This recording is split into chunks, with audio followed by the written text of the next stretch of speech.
신앙 고백함으로 하나님 앞에 청년부 예배 드리도록 하겠습니다. 사도신경으로 함께 신앙 고백하겠습니다. 전능하사 천지를 만드신 하나님 아버지를 내가 믿사오며 그 외아들 우리 주 예수 그리스도를 믿사오니 이는 성령으로 잉태하사 동정녀 마리아에게 나시고 본디오 빌라도에게 고난을 받으사 십자가에 못 박혀 죽으시고 장사한 지 사흘 만에 죽은 자 가운데서 다시 살아나시며 하늘에 오르사 전능하신 하나님 우편에 앉아 계시다가 저리로서 산 자와 죽은 자를 심판하러 오시리라. 성령을 믿사오며 거룩한 공예와 성도가 서로 교통하는 것과 죄를 사하여 주시는 것과 몸이 다시 사는 것과 영원히 사는 것을 믿사옵나이다. 아멘.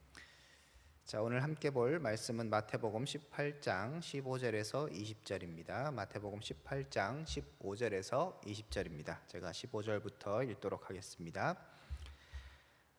15절입니다. 내 형제가 죄를 범하거든 가서 너와 그 사람과만 상대하여 권고하라. 만일 들으면 내가 형제를 얻을 것이요 만일 듣지 않거든 한두 사람을 데리고 가서 두세 증인의 입으로 말마다 확증하게 하라.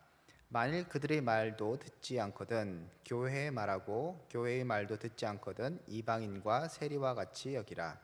진실로 너희에게 이르노니 무엇이든지 너희가 땅에서 매면 하늘에서도 매일 것이며 무엇이든지 땅에서 풀면 하늘에서도 풀리리라.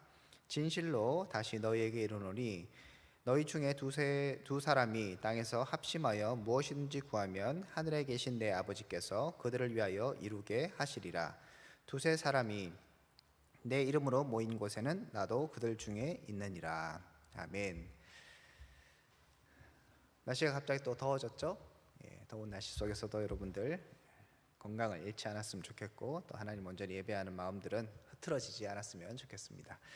오늘 말씀은 공동체 내에서 어떤 사람이 죄를 범했을 때 어떻게 다루어야 할 것인가를 이야기하고 있습니다.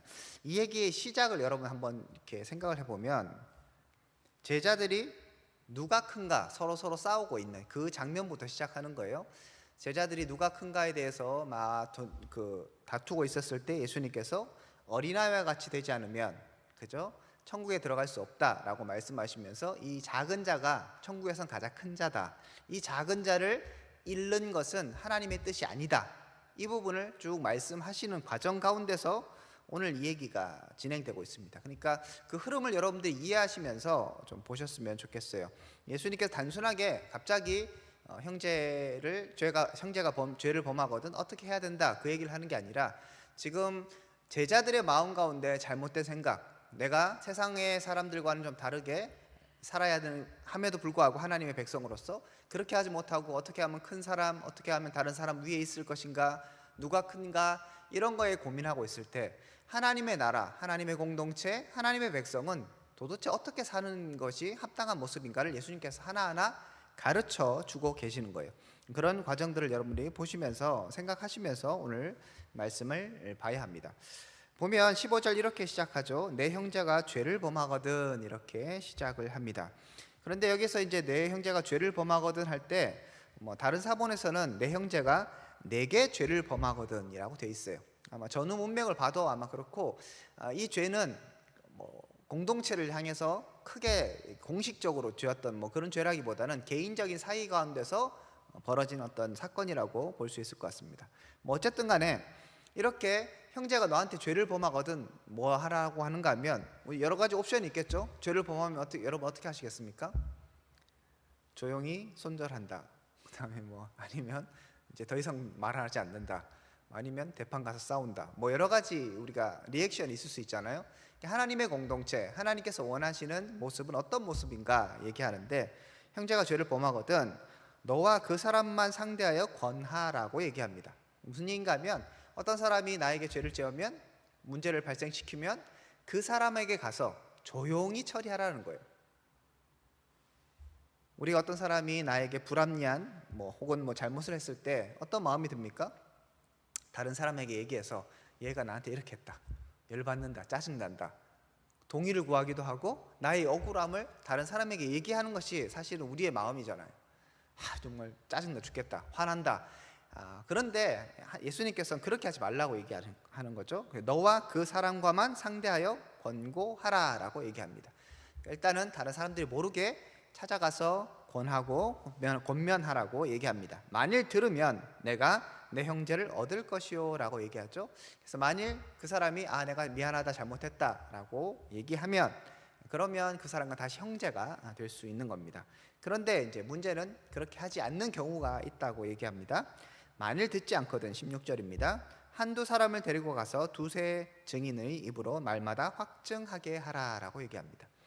자, 형제가 죄를 범했을 때 한 3단계 혹은 4단계가 있는데, 첫 번째 단계는 개인적으로 찾아가서 다른 사람에게 얘기하지 않고 그 사람을 권면하는 것입니다. 혹시 이 권면이 제대로 작동하지 않거든 두세 사람을 같이 또 데리고 가라고 말하고 있습니다. 이 두세 사람을 데리고 가라는 얘기는 율법에 나오는, 율법에서 어떤 재판을 하거나 이렇게 할 때 항상 너 혼자 하지 말고 중요한 것은 다른 두세 사람의 증인이 있을 때에만 이 판결이 정확할 수 있다라고 하는 그런 것들에 근거해서 이제 두세 사람을 데리고 가는 거라고 볼 수 있습니다.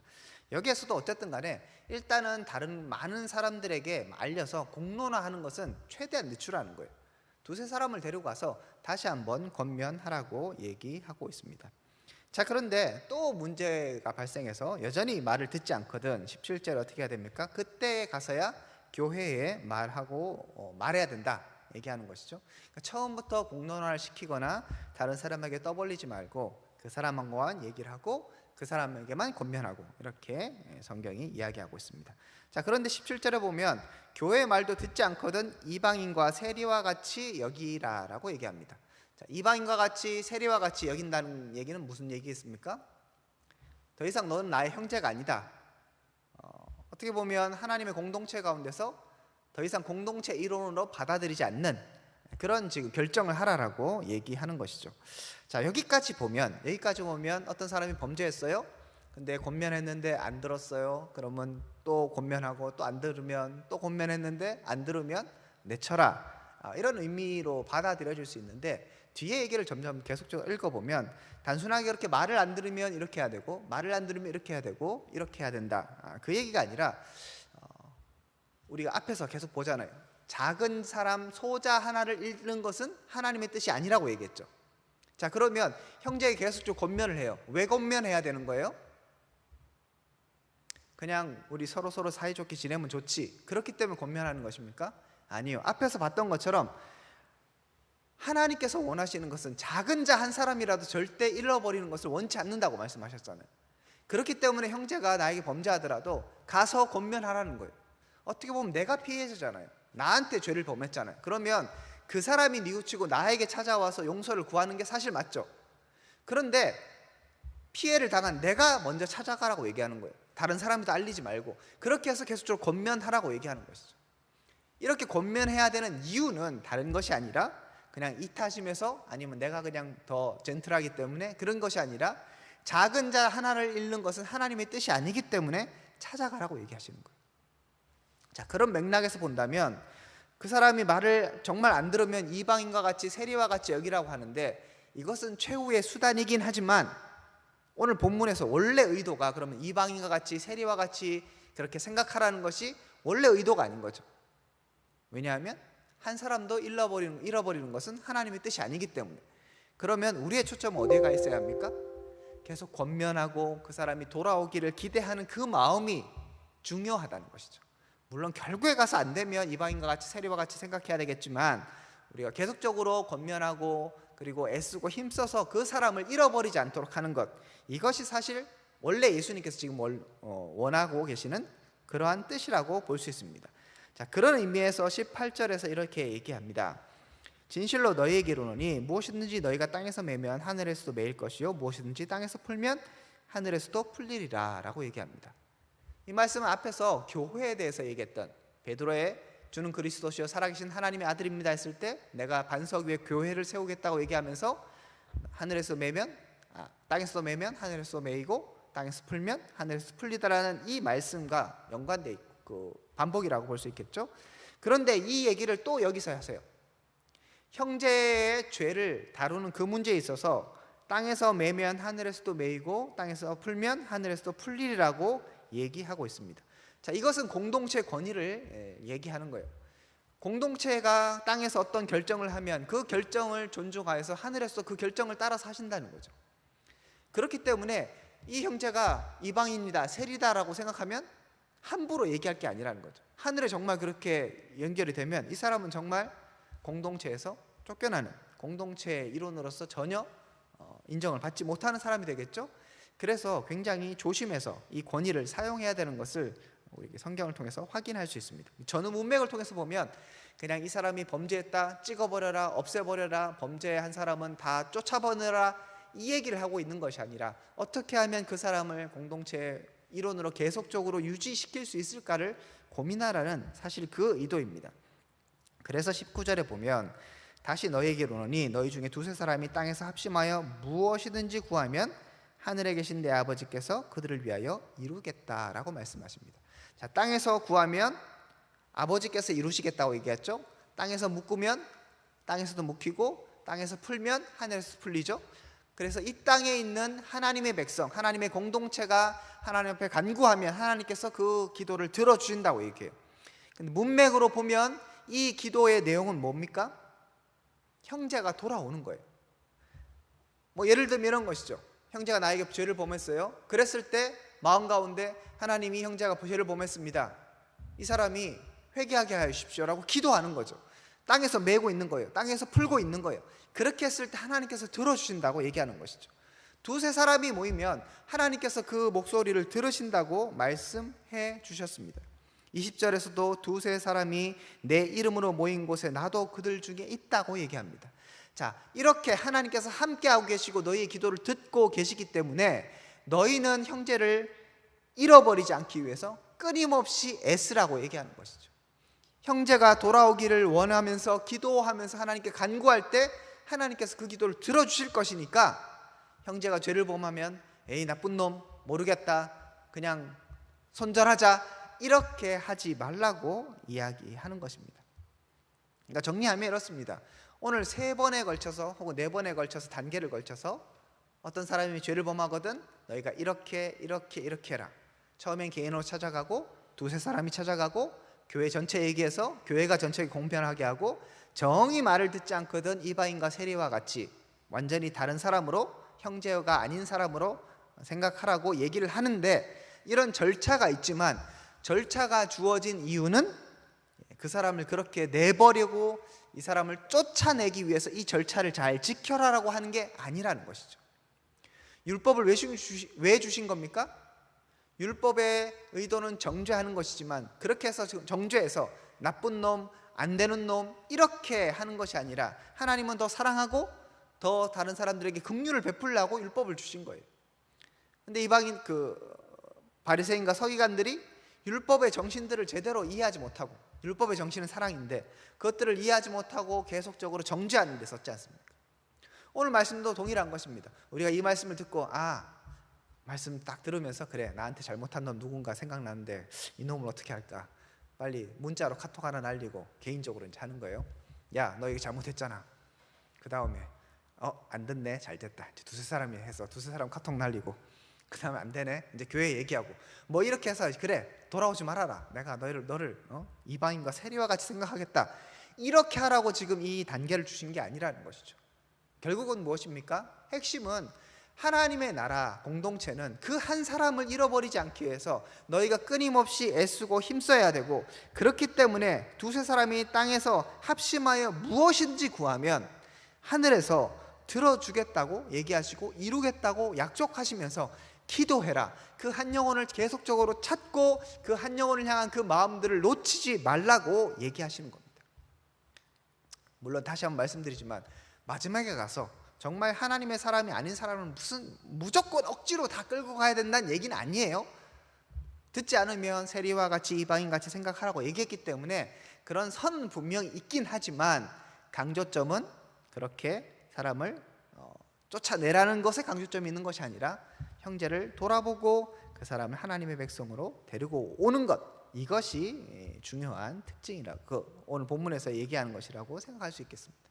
특별하게 이렇게 합심해서 기도하는 것, 합심하여서 무엇인지 구하면 하늘에 계신 아버지께서 너희를 위해서 들으시고 이루시겠다고 약속하신 이 약속이 나의 개인의 무슨 안위와 그 다음에 나의 개인적인 어떤 뭐 성공과 이런 것들을 초점을 두고 있는 것이 아니라 공동체의 안전과 공동체 발전과 공동체 성장을 위해서 하나님께서 이 기도에 약속을 하신 것입니다. 자, 이 말씀 우리 가운데 적용해 본다면 우리 요즘에 계속적으로 공동체를 좀 더 이제 회복시키기 위해서 노력하고 있잖아요. 많은 사람들이 또 우리 모임 마치고 따로 모임도 갖고 또 저도 이렇게 계속 전화하고 신방하려고 하고 연락하고 뭐 이렇게 하고 있습니다. 그렇게 하면서 하다가 몇 번 하다가 에이 말아라 뭐 이렇게 하는 것도 사실 뭐 인간적으로는 한편 생각이 드는 거죠. 문자 보내면 일십하고 뭐 이런 경우들이 있을 수 있잖아요. 그럴 때 우리가 가져야 될 마음이 무엇인가 하는 것이죠. 우리의 마음은 하나님이 무엇을 생각하시는가, 하나님이 어디에 초점을 두고 계시는가, 예수님의 마음은 어디에 있는가를 생각해 보는 것이죠. 그러면서 무엇을 해야 되는 것입니까? 오늘 약속하신 것처럼 기도하라고 얘기하시는 것이죠.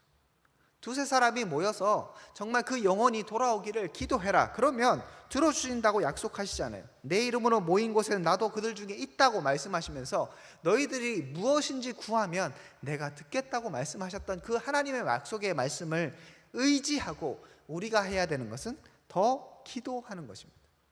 한 사람 한 사람이 돌아오는 것, 한 사람 한 사람이 하나님의 백성으로 다시 한번 세워지는 것, 이것이 사실은 우리가 지금 이 시점에서 더욱더 힘쓰고 해야 될 일인 것이죠. 물론 뭐 이렇게 지금 잘 안 나오는 사람들이 무슨 우리에게 범죄를 했다 이런 차원의 문제는 아니지만 하나님의 마음이 어디에 있는가, 지금 어떻게 하는 것이 그 형제를 세우는 것인가가 본문에 우리 가운데 중요하게 주는 교훈이기 때문에 적용해 볼 수 있는 것입니다. 이제 곧 수련회를 앞두고 있습니다. 오늘도 잠깐 윤민이하고 얘기했는데 애들이 올까 안 올까 걱정이 되죠. 투표했는데 온다는 사람 3명인가 이렇고 뭐 이런 상황 가운데서 물론 그렇진 않겠지만 우리의 고민이 들죠. 그래서 뭐 연락도 해야 되고 여러 가지로 해야 합니다. 하지만 저는 여러분들에게 권면하고 또 제 스스로 다시 한번 다짐하는 것, 우리가 기도합시다. 하나님, 한 영혼 한 영혼이 정말 공동체를 생각하고 우리 한 사람 한 사람이 이 공동체 안에서 하나님을 만나고 하나님을 누리고 공동체의 은혜를 회복할 수 있도록 도와주십시오 라고 우리가 기도할 수 있어야 되겠습니다. 두세 사람이 내 이름으로 모인 곳에 너희와 함께 하겠다고 말씀하셨죠. 지금 주님의 이름으로 모였죠. 함께 하시는 거예요. 우리 가운데 하나님께서 함께 하시고 하나님께서 우리를 지지하시고 우리 삶 가운데 일하시기를 원하십니다. 그러므로 기도하면 듣겠다고 약속하셨기에 우리는 주님의 약속을 의지하면서 기도해야 합니다. 이렇게 기도함을 통하여서 우선은 오늘 말씀처럼 정말 혹시라도 서로 불편한 혹은 뭐 서로 죄를 지은 그런 사람이 있다면 용서하고 사랑하고 보듬어주는 것이 필요합니다. 더 나아가서 우리에게 좀 지금 이 시점에 우리 공동체에 적용시킨다면 우리가 우리의 지체들을 위해서 기도함을 통해서 공동체가 좀 더 풍성해지고 하나님 보시기에 합당한 모습으로 성숙해질 수 있기를 주님의 이름으로 축복드립니다. 우리 같이 합심해서 한번 기도하고 마쳤으면 좋겠습니다. 오늘 말씀 기억하시면서 뭐 여러 이유 때문에 지금 청년부에 나오지 못하는 사람들 혹은 또 여러 가지 이유 때문에 우리와 함께하지 못하는 사람들을 위해서 좀 기도합시다. 오늘 약속의 말씀을 의지하면서 여러분 정말 믿음으로 기도해 주십시오. 하나님, 이곳이 하나님의 사람들로 차고 넘칠 수 있도록, 그냥 사람들이 많이 와서 뭐 즐겁고 그런 차원의 문제가 아닌 거예요. 하나님이 우리 가운데 지금 이 공동체에 원하시는 마음이 무엇인가를 찾아갈 때 하나님은 작은 자 하나라도 잃는 것을 원치 않는다고 말씀하셨죠. 그 마음이 우리 가운데 부어지기를, 그리고 우리가 다른 형제들을 위해서 기도할 때 하나님, 우리 수련회가 또 우리 공동체가 풍성해질 수 있도록 은혜를 베풀어 주시옵소라고 우리 같이 합심하여 기도하고 제가 마친 기도하도록 하겠습니다. 함께 기도합시다. 사랑과 은혜가 풍성하신 하나님, 오늘 이 말씀을 통하여 다시 한번 우리가 깨닫는 것, 정말 하나님의 마음을 깨닫습니다. 하나님은 한 사람이라도 잃는 것을 원치 않으시는데 하나님, 우리가 어떤 규정과 어떤 생각, 우리 인간적인 기준을 가지고 그 사람들을 대하지 않을 수 있기를 원합니다. 오늘 말씀처럼 하나님, 한 사람 한 사람을 하나님의 마음으로 찾아갈 수 있도록 도와주고 한 사람 한 사람을 위하여서 우리가 좀 더 기도할 수 있는 우리 청년부 될 수 있도록 은혜를 베풀어 주시길 원합니다. 수련회가 얼마 남지 않았고 또 우리가 다시 한번 도약하고 새롭게 이 공동체를 이끌어 나가기를 원하는데, 다시 한번 풍성한 공동체가 되기를 소망하고 있는데, 하나님 그 가운데 우리가 그것을 위하여서 더욱더 기도하고 힘쓰고 애쓸 수 있기를 원합니다. 하나님 약속하셨던 것처럼 너희가 이 땅 가운데서 하나님 그 모든 것을 위하여서 기도한다면 하늘에서 이루겠다고 약속하신 하나님의 그 약속에 신실하심을 다시 한번 믿고 나아가오니, 하나님 한 사람 한 사람이 하나님 참으로 이 공동체를 기억하게 하시고, 한 사람 한 사람이 하나님의 나라를 기억하게 하시고, 한 사람 한 사람이 하나님 이곳 가운데 있는 하나님의 말씀과 찬양과 기도 이 시간들을 다시 한번 기억하며 다시 돌아올 수 있도록 은혜를 베풀어 주시길 원합니다. 사탄 마귀 붙하지 못하도록 도와주시고, 하나님 또 우리가 준비한 그 수련회 가운데 참으로 풍성함이 있어 이곳을 찾아온 영혼들이, 이곳으로 돌아온 영혼들이 그것 가운데 말씀으로 다시 한번 새 힘을 얻고 하나님의 뜻을 깨닫고 돌아갈 수 있도록 주여 붙잡아 주시옵소서. 하나님 도우시기를 간절히 소원합니다. 살아계신 하나님 감사합니다. 찬양합니다. 오늘도 우리가 주의 말씀, 특별하게 하나님의 뜻이 무엇인가 분별하며 나가기를 원합니다. 하나님은 한 영혼도 잃는 것을 원치 않으시는데, 이 공동체 가운데 하나님 참으로 공동체에 나오지 못하는 그 한 사람 한 사람 주님 기억하여 주시고, 우리가 위하여 또한 기도하기를 원합니다. 우리가 기도할 때 하나님 응답하여 주시고, 우리가 기도할 때 이 자리가 차고 넘칠 수 있도록 은혜를 베풀어 주시옵소서. 이제는 주 예수 그리스도의 은혜와 하나님의 사랑과 성령님의 교통하심이 오늘 말씀을 통하여 다시 한번 영혼을 위하여서, 지체들을 위해서 기도하기로 결단하는 하나님의 백성들 가운데, 그리고 여름 수련회 가운데 지금부터 영원토록 함께 있을지어다. 아멘.